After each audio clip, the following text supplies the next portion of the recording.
부동산 양도소득세에서 가장 중요한 개념은 단연 비과세이다. 양도가액 12억 원까지는 세금을 부과하지 않으니 비과세를 적용받는지 여부에 따라 세금은 크게 달라질 수 있다. 여기에 1세대 1주택 장기보유 특별공제까지 적용받는다면 많게는 수억 원의 세금이 차이날 수 있다. 비과세를 적용받으려면 1세대에서 1주택을 보유해야 하는데 많은 분들이 1세대의 개념을 헷갈려 한다. 가장 흔히 착각하는 것이 1세대를 한 개인으로 혼동하는 것이다. 세금은 인별로 부과하고 납부하니 1인이 1주택을 보유하면 비과세가 적용되는 것으로 생각한다. 하지만 그렇지 않다. 세법에서 세대의 개념은 생각보다 복잡하고 미묘하다. 소득세법에서 정의하는 1세대는 거주자 및 그 배우자가 그들과 같은 주소 또는 거소에서 생계를 같이 하는 자와 함께 구성하는 가족 단위이다. 위정에 따르면 1세대에는 반드시 배우자가 필요하다는 것을 알 수 있다. 즉,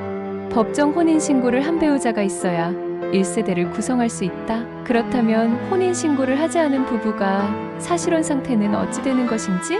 요즘에는 결혼 후에도 청약 등을 이유로 바로 혼인신고를 하지 않는 부부가 많다. 즉, 사실혼 배우자와 거주자는 별도 세대로 판단한다. 이와 달리 가장거지시혼의 경우에는 동일 세대로 본다. 이는 과거 대법원 판례에서 다주택자가 양도소득세 비과세를 적용받기 위해 가장이혼을 한 경우에도 별도 세대로 보아야 한다고 판시하였기 때문이다. 소득세법에는 이를 막고자 명시적으로 가장이혼은 동일 세대로 판단하도록 명문화하였다.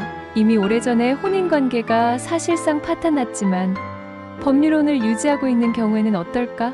하지만 이런 상식과 달리 세법에서는 법률혼을 유지하고 있기 때문에 동일 세대로 판단한다.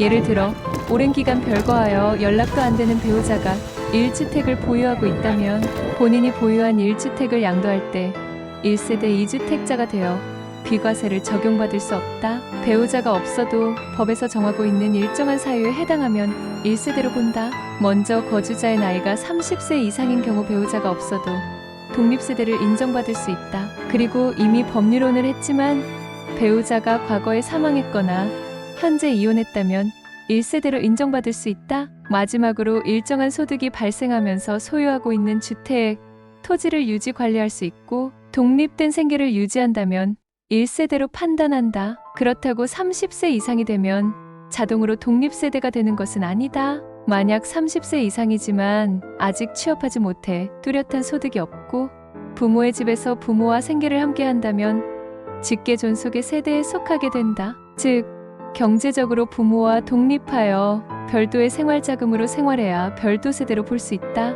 나이뿐만 아니라 금전적 독립이 중요한 것이다. 세대 구분과 관련하여 최근에 개정된 사항으로 주의해야 할 것이 있다. 배우자가 없고 30세 미만이면서 독립세대를 구성하려면 거주자의 소득이 기준 중위소득의 100분의 40 수준 이상이면서 동시에 소유하고 있는 주택, 토지를 유지 관리할 수 있어야 한다. 그리고 그 거주자가 경제적으로 독립된 생계를 유지할 수 있어야 한다. 이때 거주자의 소득이 기준 중위소득의 100분의 40 이상인지를 결정할 때 기간 기준이 없어서 판단이 애매한 부분이 있었다. 이번 개정에서는 12개월간 경상적, 반복적 소득이 기준, 중위소득을 12개월로 환산한 금액의 40% 이상일 것으로 개정하였다. 따라서 자녀의 세대 분리 계획을 세우고 있다면 자녀의 세대 분리 직전 1년간의 소득이 기준 중위소득 1년치의 40%가 넘는지 확인해야 한다. 비과세 요건 중 하나인 1세대에 대하여 정확한 개념 이해가 필수입니다.